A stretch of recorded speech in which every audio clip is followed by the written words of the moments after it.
3, also called double feed. What we have to set it up, 1 round in the chamber, as you can see. Hopefully you can see. Then we have, of course, a magazine, at least 2 rounds.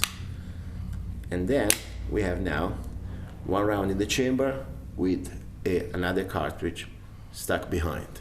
So what happened? The first round did not extract. Ideally, if you have a secondary weapon, I would go for it. But sometimes doesn't happen, so you must learn how to clear it. It's kind of a little more, let's say, time-consuming than other malfunctions that we've done so far. Let's see slowly how to do it. First of all, you're shooting, you feel something's weird. The trigger will be weird, and you will see. Easy to spot. Finger straight, look, and move. Find the cover if you can. Lock the slide. I gotta lock the slide, otherwise the magazine will not go down. Release the magazine and hold it. I don't like to drop it and get a new magazine. This is still a good magazine, okay? So many good rounds. So I hold it with the pinky.